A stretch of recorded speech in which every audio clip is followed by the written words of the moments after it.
सास पंजाबी में कहावत है, सास चंगी होवे टंगी होवे। संगीता की शादी भी एक ऐसे ही घर में होती है जहां उसकी सास दीवार पर टंगी होती है। ससुर और पति शादी के पहले दिन उसे सास के फोटो के सामने ले जाते हैं, जहां ससुर जी कहते हैं, बेटा संगीता, ये तुम्हारी सास थी, बहुत नेक और भली, लेकिन थोड़ी गुस्सैल थी।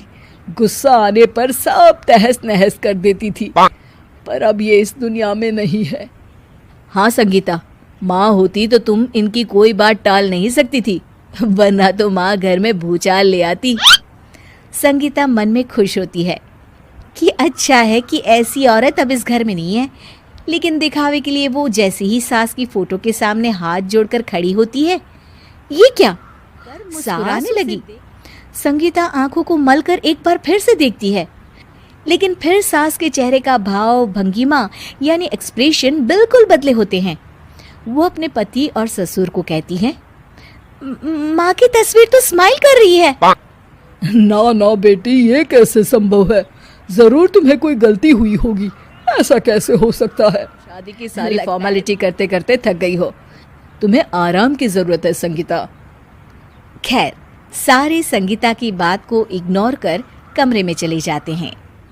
वैसे सास की फोटो पर एक्सप्रेशन एक के बाद एक बदलती। सुबह होती है, पति और ससुर को काम पर भेजकर संगीता कमरे की सफाई करने में लग जाती है कि तभी उसे आवाज आती है, टेबल ठीक से साफ करो।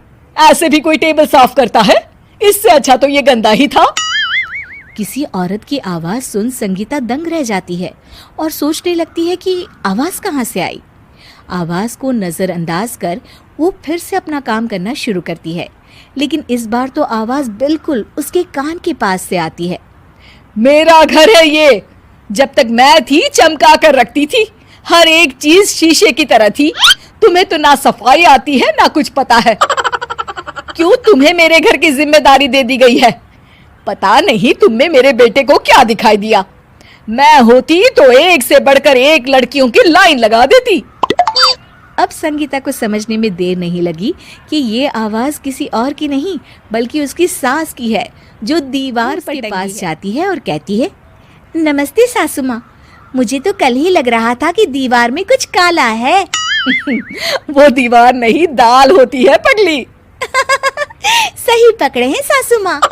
तो क्या हो गया आपको जो आप यहाँ भी चैन से नहीं बैठी हैं? सुना मैंने आपका व्यवहार काफी गुस्से वाला था। चुप रहे तू, ज्यादा बकर बकर ना कर। घर का काम करना तो आता नहीं, आई है मुझसे बहस करने। हाँ देखिए सासू माँ, मैं आपसे साफ साफ कह देती हूँ, पंगा लेने की कोशिश मत करिएगा। तभी पीछे से संगीता का पति आता है। अरे संगीता, किससे बात कर रही हो? कौन है वहाँ? संगीता की सास की फोटो फिर से पहले जैसी हो जाती है। आपकी माँ से कह रही थी कि मुझे काम करना आता। अरे संगीता, माना सास के ताने हर बहू को अच्छे लगते हैं, लेकिन यहाँ तो माँ है ही नहीं। तुम भी लाजवाब हो संगीता। किसी को विश्वास नहीं होता कि संगीता अपनी मरी हुई सास की फोटो से बात करती है।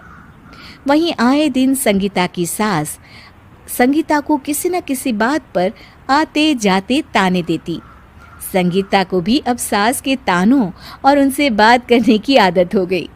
वो कभी खानदान की कहानी तो कभी तीज त्योहार कैसे मनाए या किसी व्यंजन की रेसिपी सास से ही पूछती।